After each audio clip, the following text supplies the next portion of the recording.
everyone, this is Sarthak Sarote and Ashutosh Lembe. So we are from Vellore Institute of Technology, Chennai, current fourth year BTech Electrical and Electronics Engineering student.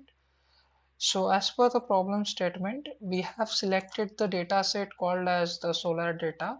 In this, we are going to do the regression analysis of temperature because temperature is the most important parameter when the efficiency of solar panel is concerned. And also we are going to do the analysis of irradiance, as irradiance is nothing but the sunlight falling, the rate of sunlight falling perpendicularly on the solar panel. And some important columns which we have selected are battery voltage, then the load power, and these are some important parameters. So first I'll be explaining about our exploratory data analysis which we have done in Python Jupyter Notebook. So this entire machine learning model took a lot of time for to get execute, and now the kernel is dead, so I cannot execute each and every command here because it takes a lot of time. So first what we did is we first created the Pycart environment. So this is my command prompt, as you can see. So the first thing, just a second. Yeah. So first we install Pycart, and in this drive, that is an energy hackathon in my D drive, I have generated the energy hack, that Jupyter notebook. This was launched, and first we are importing the data set, and then we are uh, uh, describing that data set. Then we are doing some eliminatory analysis like info. In that we get the data types of each and every column.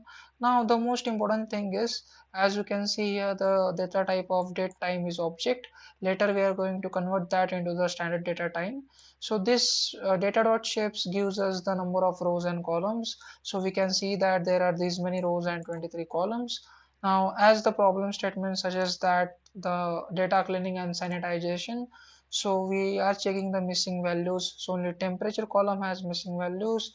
So first I have arranged those missing values in the ascending manner, and then I have figured out the missing values of temperature. False means no missing value, true means missing value. So as to check each and every row was very difficult, I just put this command drop NA. So this command automatically will drop the row or the column which has missing value. And then I have taken the variable called columns with NA dropped, means columns which had missing values are dropped. So then we are printing. Originally 23 columns were there in the data set. After dropping some missing values, we have 22 columns. So as I told earlier that we cannot proceed with the data type of date. So I have converted date into the data time because later it is gonna help us to deal with our second problem statement, that is time series visualization. So now you can see that data types object has been changed to the data time.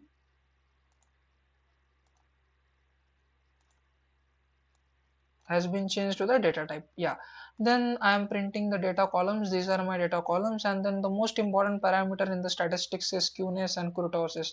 So skewness should be there are some certain ranges of skewness, and anyways skewness and outliers we are going to drop in our regression model creation. So these are the parameters of skewness and kurtosis. So coming up to the prescriptive analysis, that is regression. So regression we have figured out because regression is nothing but the relationship between the important parameter and with other variables. So first I will describe to the statistical analysis, that is I will describe the data set, and then I'm getting mean, median, and all that, all of the numerical columns. Then temperature is my important variable, so I'm describing that. Then I'm training the data set. I'm splitting the data set of first in 1 lakh rows, and then next 1 lakh rows in the train and test. Then I'm taking the target as irradiance. I will be plotting the correlation. This correlation is very important because it tells us like temperature depends upon which quantities.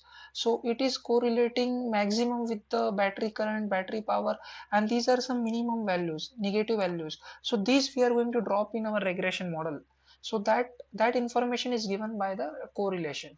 And as we have plotted the correlation, we have also plotted the heat map, which beautifully represents like how our variable irradiance and temperature are correlated with each others.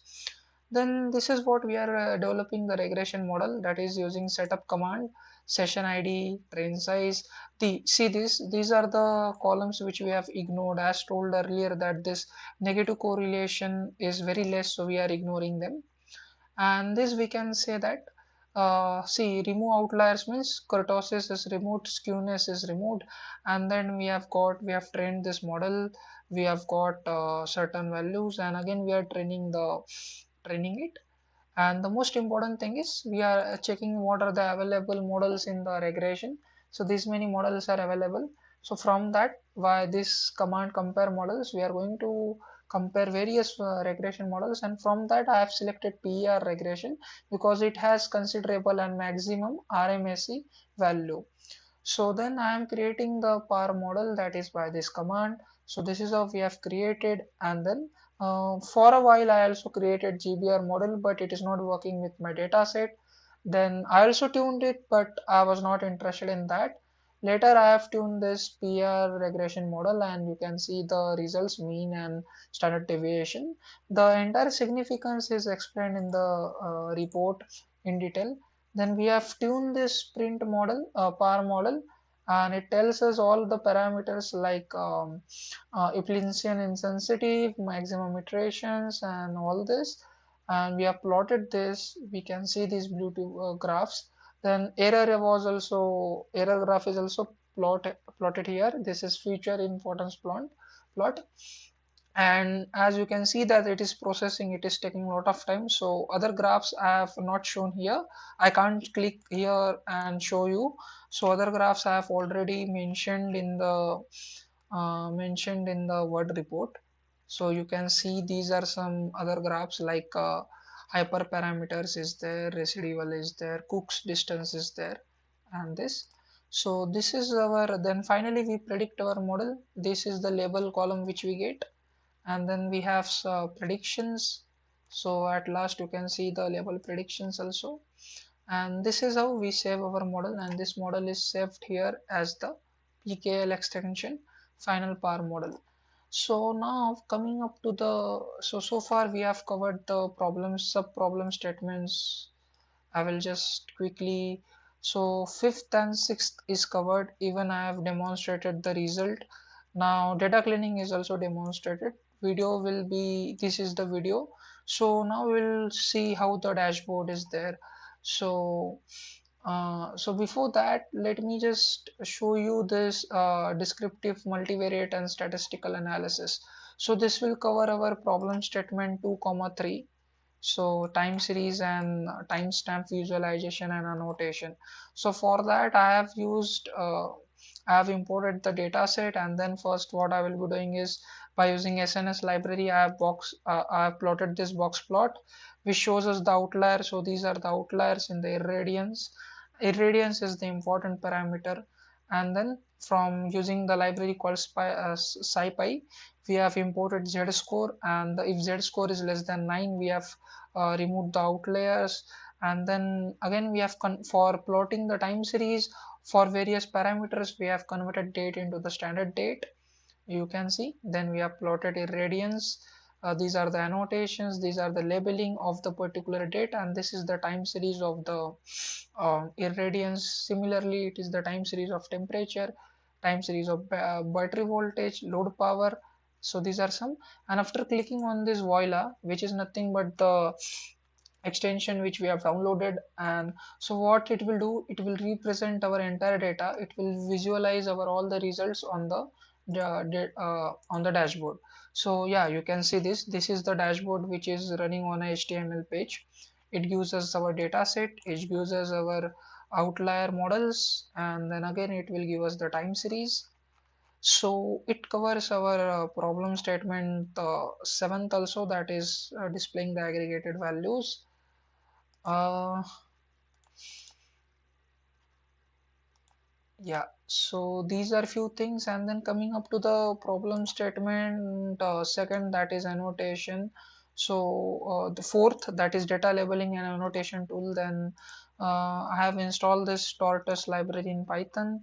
So what it will do is it will basically import all the IP widgets, which are the interactive Python libraries which make the interactive dashboards.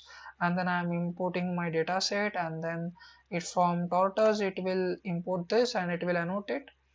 And after running this, I'm gonna get this. So this is our annotation. So after clicking on this, we can complete this. Yeah, so I've completed that, and after completing that we will be getting our annotations. Like, see, temperature is our important variable, label positive, neutral, negative, and time at which we have annotated that. Same thing you can visualize by clicking on this voila. This is our dashboard of annotation. Dashboard of this I couldn't create as it was dashboard for, just a second, dashboard for our main regression model I couldn't create as this, it was running and it was a very big file, so I couldn't do that. So this is my GitHub repository where I have uploaded all the files. These two are the data sets. This is my tortoise annotation. This is my descriptive analysis, time series model and all. This is my major model in which I have, this is the Python notebook where I have coded all the machine learning models, and this is my model. So all this file I will be uploading on the Kandi, and this is my report which I have made. So thank you so much for this. Thank you, sir.